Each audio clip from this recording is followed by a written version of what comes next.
Back again today. It's a very special guest. He is the heart of the strike team, a mainstay on the Shield, as Curtis Lemonhead Lemansky. He also stars on CBS's SWAT right now, playing Luca. Kenny Johnson joins me on the Shattered Shield again. How you doing, Kenny? Good, man. It's great to be back.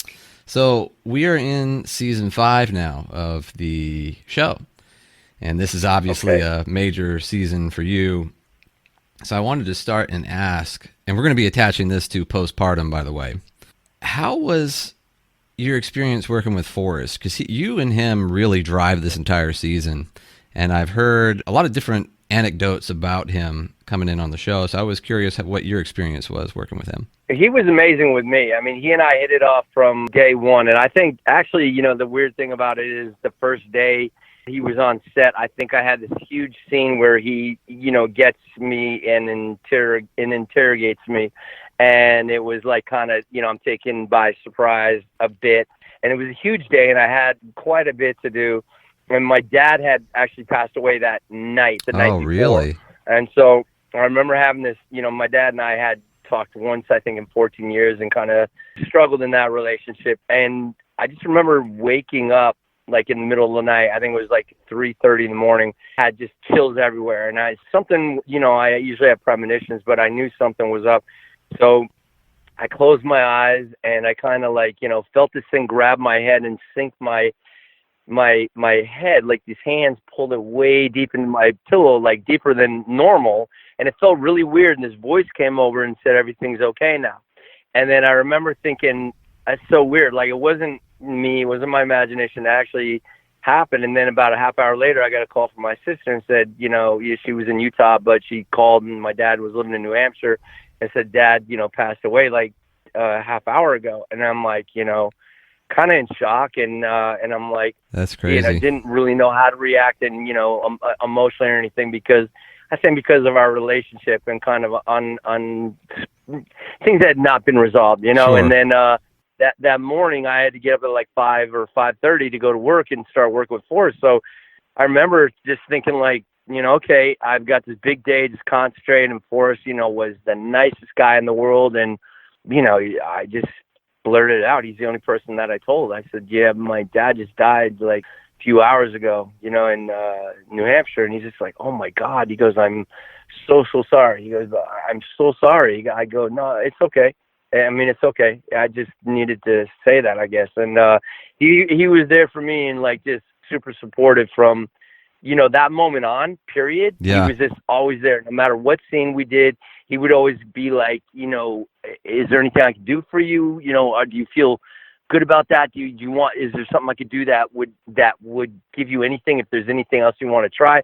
Like, he was always there to try different ways. And every time he gave a line reading of anything, it was always slightly different. Yeah. He's got this unbelievably offbeat way of reading. Even in the read-throughs, he's like, "I'm sorry, but I'm in awe." Like, his read-throughs almost are better than any performance, I mean, he's just so in the moment, and he's got these natural rhythms and kind of just pauses that he does that are just coming organically from him. So for me, it's like he's an open vessel, and I just would try to be open and play off of him. So he and I, became friends and would hang out and go to movies and Really talked about a ton of stuff. Yeah, he's, to this day, we still write each other back and forth. So it was really good. It felt like, I don't know, it felt like I knew him my whole life, for me, and yeah, that was my experience. Although I know he came in as working with IAD and, investigating and everything like that. And he thought that his character was going to be a character that people would cheer on. And, the stories that I'm sure you've heard, that we all heard, is like people wanted to kill him. Anyone who wanted to take down the strike team he didn't understand it. He would be really upset because he's doing his job. He's playing this good character. We're bad characters. And people are hating on him. And he was very confused by that. It's just like, but, by that time, it's a TV show where people were rooting on the, strike team to take people out no matter how. They're just trying to get more bad guys out than, Yeah. So you actually take a major step forward in the narrative of the show in season 5. And Lem goes up and down emotionally, physically. It's all because of this charge that Kavanaugh likes to hang over his head. Did you find that more difficult, or did it make it more difficult for you to play Lem, or did you feel comfortable enough with that character to where you weren't worried where you were going to have to go with Lem and his state of mind? Right. No matter where they were going to write it, eventually, they're like, I mean, obviously we had the discussion that,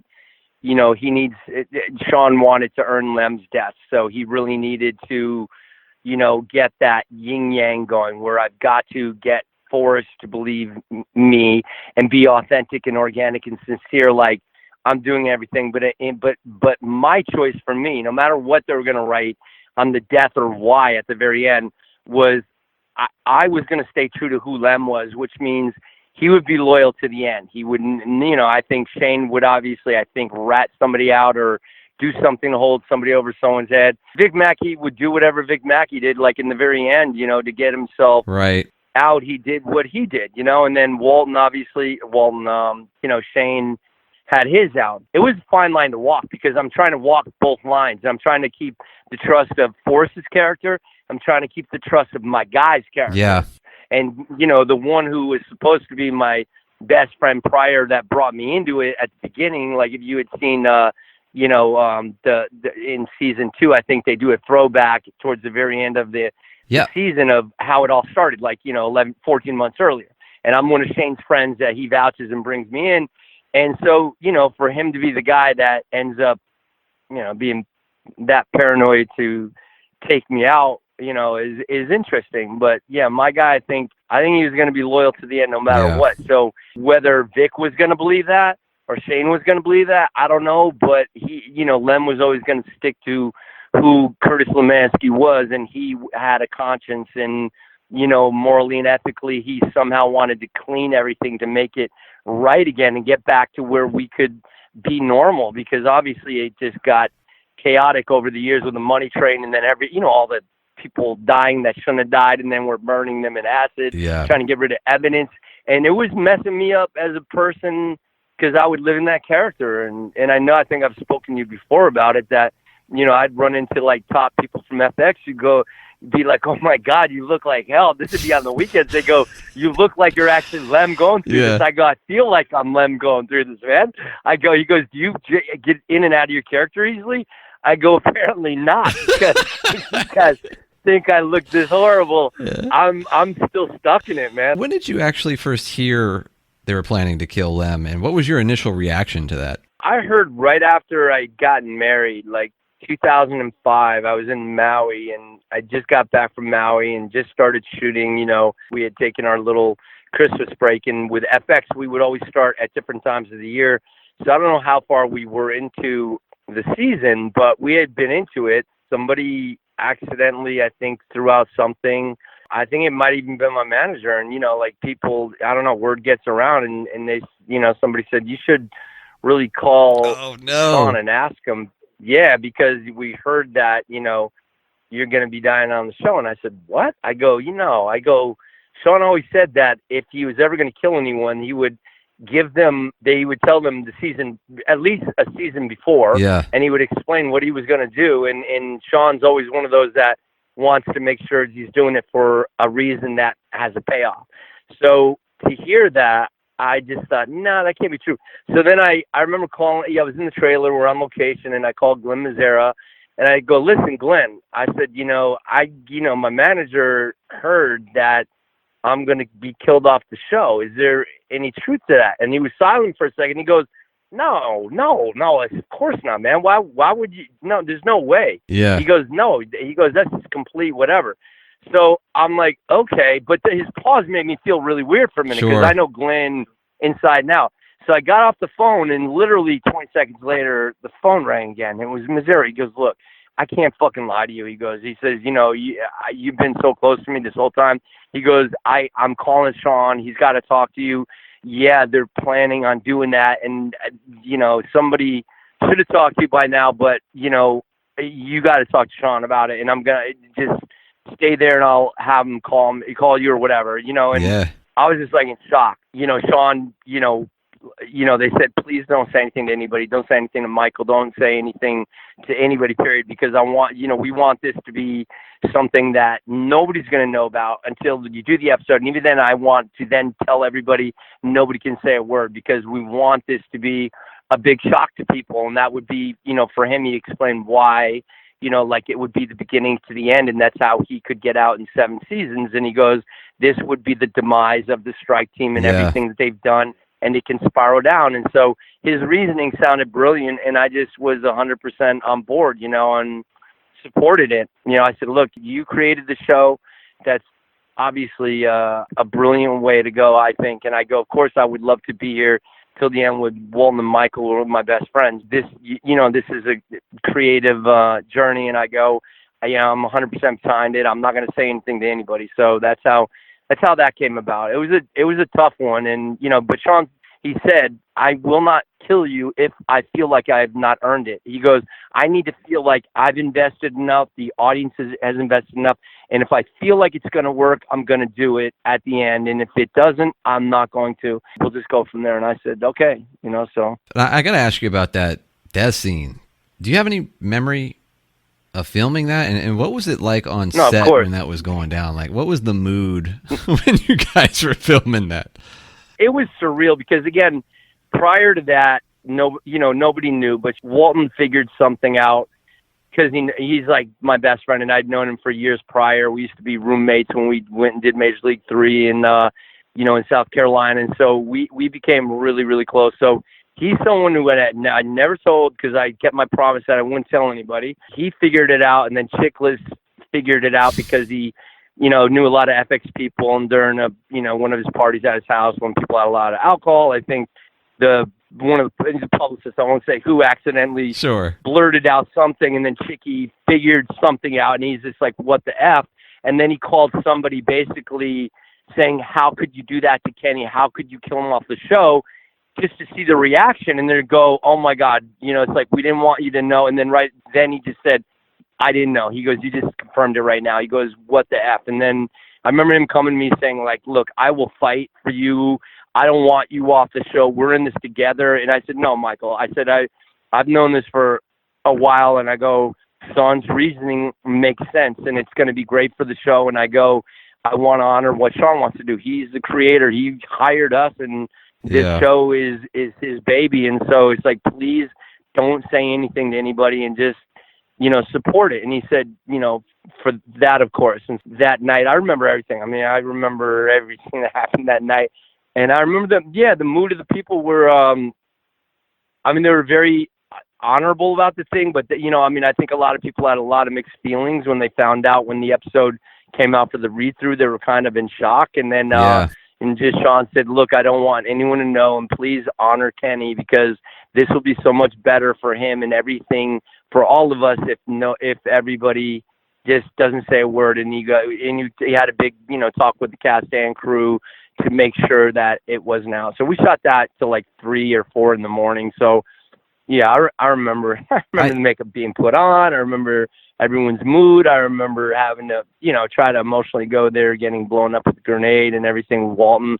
So I just played it moment by moment, and at the end, everybody came out, Sean Ryan, all the writers, everybody came out at like 3:30 or 4 in the morning to, I just had a big speech. I knew I had to say something. So I just thanked everybody and how amazing the whole thing had been. And this is, and did my whole thing to just, encourage everybody to just go 100% strong to the end. So it was emotionally a really tough one for me. I think the worst part about that whole scene, emotionally, and what makes it very Shieldian to me, is the fact that he lives through that explosion. So it's not like a smack in the back of the head. He never knows what happens. He knows exactly what happened. Do you remember whose idea it was, or did you hear who came up with the idea to have him survive that initial blast? Because that is the worst. Yeah, I think, again, there were 2 ways that Lem was going to go. Glenn Mazzara had one of them, and Kurt Sutter had the other. And Kurt Sutter is the one with the grenade. And so the grenade explosion, I'm sure that was, it might have been Kurt and Sean together to, but I think initially he was going to get, whether it be shot or the grenade, he was not going to die right away. So that was something that they wanted to have the audience feel, that it's not a death where it's like, boom, he's gone. It's like he's going to go boom and he's still living, and there's got to be something else that's got to kill him. And this one was a little more, obviously, it's going to sit in your mind a little bit, because it is a grenade that explodes. He's burned to death, and you would think that he would have died from that, but he didn't. And he's gurgling to Shane, Shane's screaming, I had to do it, Lem. I did it for us, and it's like, I'm regretting, I don't want to watch that episode again. It's that bothersome. Yeah. It's funny, man. I'm watching it for the first time since The Shield came out. So I've never watched it again, and this is my first time. I'm at the end of season 2 right now, so it's just getting better and better. I mean, it's really weird how I'm just dialed into all these characters and the storylines and the performances, and I'm really into it. I mean, I'm at season 2 now. I'm into it. I've not seen this in forever, and I'm pretending like I'm just a viewer watching this, and it's like, Dutch is so good, Cece's so good, Walton is so good, Michael is so good. Everybody's Benito, everyone is so effing dialed in. Yeah. And it's just great. The editing's great, the music's great, the way Sean edits his scripts together. We'll get a script and we'll shoot it the way it's written, but then the way he edits it, he puts it almost like a puzzle, like he starts putting pieces in other places, because Sean's mind is Sean's mind, and it's what made you want to do a rewatch after all this time? My daughter's never seen anything I've done. She's about to turn 11, so we watched the first series I did together, which was being an F-18 fighter pilot. Yep. And she actually really enjoyed it. And there's like kind of a lightness and a thing about buoyancy about it that actually she really, really liked. And I'm thinking like, okay, I know The Shield, I remember, is pretty hardcore. I wonder if, so I started watching it just to see if, this is like something she's got. And I'm like, no, this is way too much like at this age. But then I'm like, once I got going, I'm like, had a major curiosity, because I've never rewatched anything I've ever done. So I'm like, okay, let me just watch it. I mean, we're all in quarantine right now, sure. And I'm trying to do the right thing and stay in. And there are a lot of things I'm watching and binge watching, but I've never watched things I've ever been on before. And I think because The Shield had such an impact on so many people, I'm like, okay, now I want to go as a viewer and just go on that journey maybe differently this time, Yeah. You brought up actually the fact Vic had interesting loyalties, let's put it that way. And by the end of this show, when he's setting up his desk in the finale, the only picture he has on there of the team is of Lem. Because that was the only relationship that he didn't have damaged. But I've often thought about this question here. Do you think that Vic had a special relationship with Lem? Or do you think if the situation was the same and it wasn't Ronnie, but it was Lem who was left, would he have done the same thing to him? Would he have sold out Lem just like he did everybody else? I don't think so. For some reason, I'd like to think that he wouldn't. I mean, again, I don't know exactly what Vic Mackey, because Vic Mackey, you don't even know until it actually happens. So that is, it's an interesting question, because, again, Michael and I both grew up on the East Coast, him in like Andover, Mass, and I grew up in Vermont. He used to go hunting, I lived on Mount Ascutney. He hunted on Little Mount Ascutney. When we met each other, we like hit it off from day one, started wrestling like in this room. I'd never met the guy in my life, and we're going at it like two brothers that have known each other their whole lives. And then, we had this bond, and I would be at his house every day in the summers or during our breaks. We trained together. We did have this bond.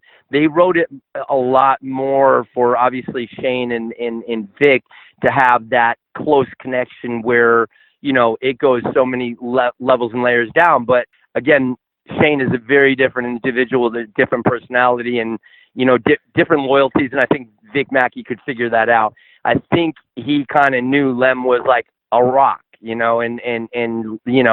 I believe that Vic Mackey would believe that Lem would have gone to the East Coast and done 9 years, no matter what, if he was going to get shanked or not shanked. But he needed to do this to clear us, and the fact that he knew if he knew that that's why Lem, or kind of why he said he was going to do that, that maybe he wouldn't have ratted him out in that situation. I don't know.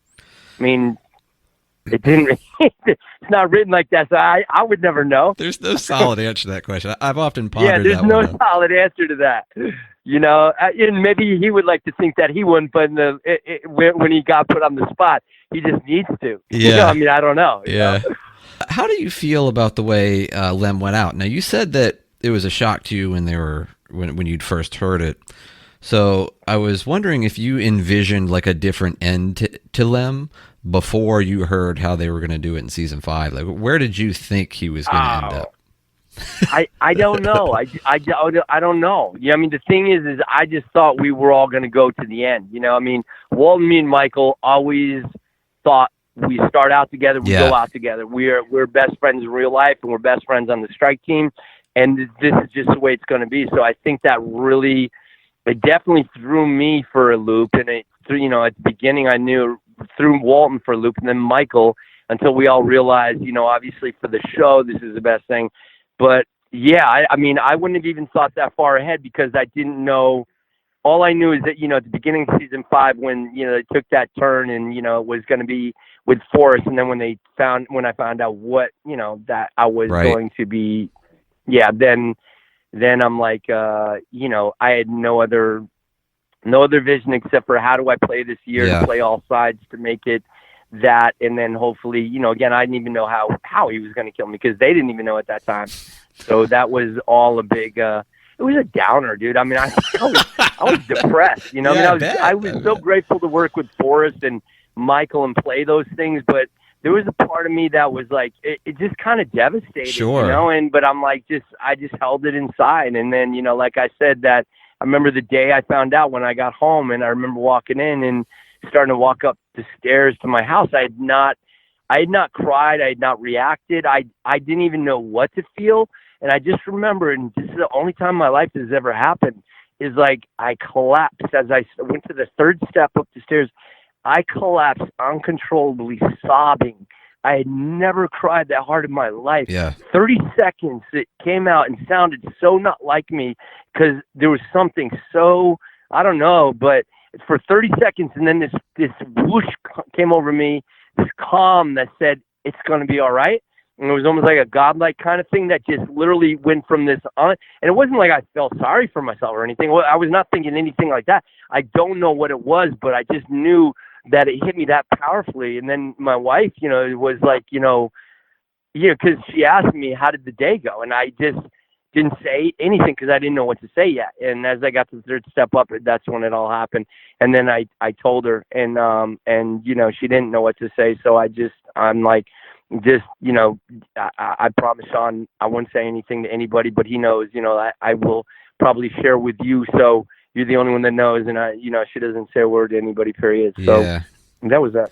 It was definitely earned. I'll tell you that, because I still remember to this day. I remember watching that live. It just destroyed anything that, like you said, all for one for all kind of mentality was pushed to you for 5 seasons. And then when that happens, and it makes sense when it does, it blows your mind. So it was totally worth it, I think, in the long run. I have I talked to you a little bit about your gravestone. I had seen that on eBay a while back and was trying to get it. But I was curious if you actually kept any type of memorabilia or prop from the show other than that. Yeah, I've got like 2 badges from the show in the back. I've got these, we would have, I think they had my character win this strike team member of the year or something like that. So there's a half of a horse's ass up there, it's kind of like that's the thing. So I took that from inside the strike team room, and then we had these like little cards that we put down saying the strike team was card, here, and it has like the fake so I took one of those, was in the room. There were like these small knickknack things I took, but The Gravestone was one they wanted to ship over that I wasn't not a fan of, just because I've got a weird thing with Yeah. I don't know, symbolic Sure. stigma Yeah. things. And like I said, I had it at my place for less than a week, and all these weird things were, even though I had it outside the back door, all these horrible dreams were happening, weird, bad luck around the house. Everything bad was happening for that week. And then I finally talked a friend into taking it. I said, can you please get this? I need to get this out, and let's auction it off, and we'll give, obviously, the money to a charity for the fallen LAPD soldiers, the wives and children. I go, just let's do something like that. But I can't have it, man. It weighed like 1,000 pounds. Sure. And plus, it was just a weird, to see my, lamb alive and dead. I'm like, I don't want to see that. Yeah. Do you have the baby arm trophy for the arm wrestling competition? You remember that? No, I don't. Yeah, I do. Man. I do. I mean, that was the first thing Kurt Sutter actually directed, was that one, that webisode thing in between. I don't have that. I wonder who does. I was wondering I got about different that. arm wrestling trophies. So not that one. No. we get asked probably once a month to ask you guys, what is the possibility of like a continuation of the show? So I guess I just want to ask your opinion on the future of the Shield universe. Do you think, or would you like to see a continuation of the story, or do you think it's best left alone?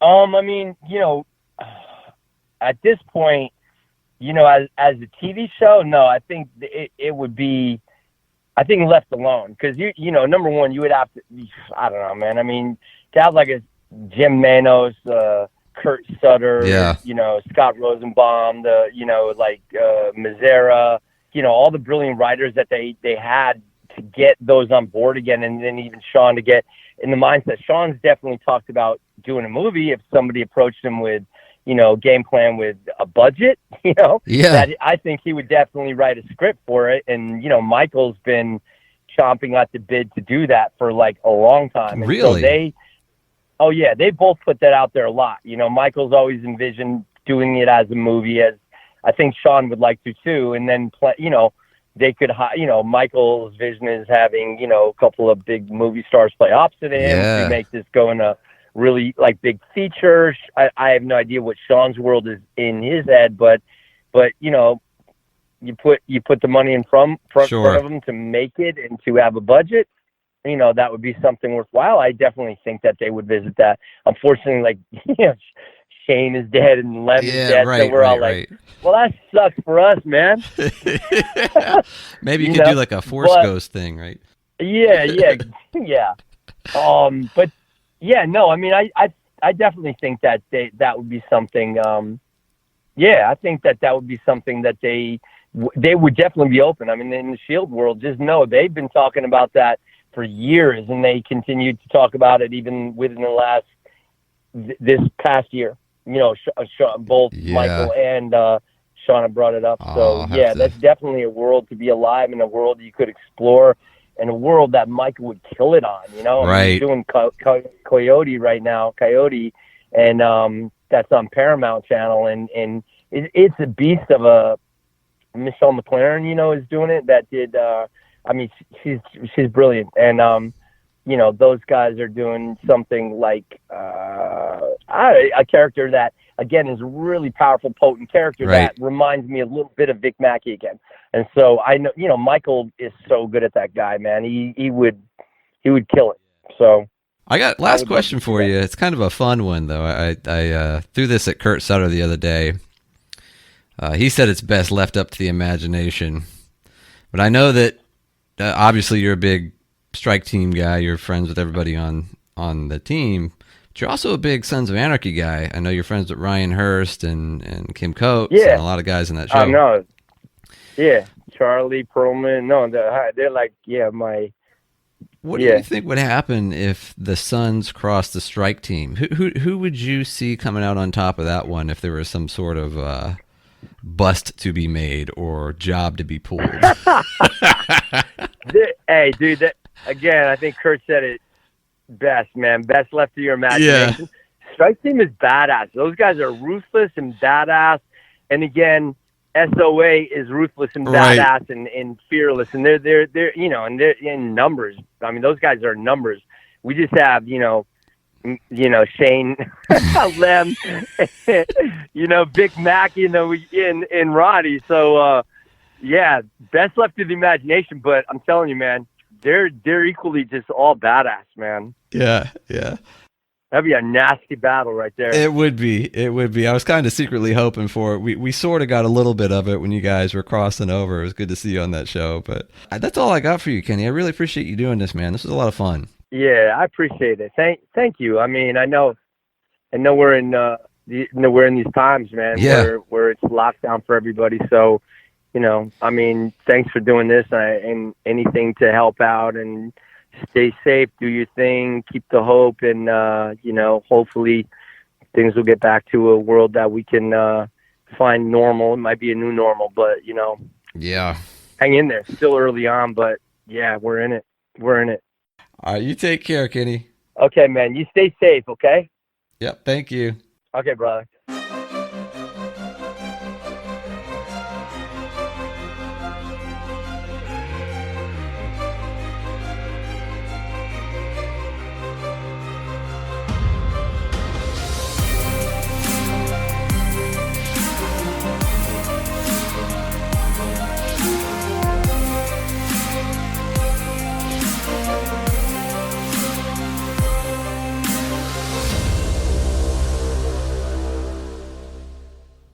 That's tomorrow, and that is it for us today. Okay, I don't know. Whatever it is, it's not right on the teleprompter. I don't know what that is. I've never seen that. No, there is. We are going to do Sting, yeah. Okay, but now I can't read it. There's no words on it. Okay. Ready? Sure. There's no words there. To play us out. What does that mean? To play us out. Sting is going to do. It's a video. Sting video. What is? For credits. I don't know what that means. To play us out. What does that mean? To end the show? Yeah.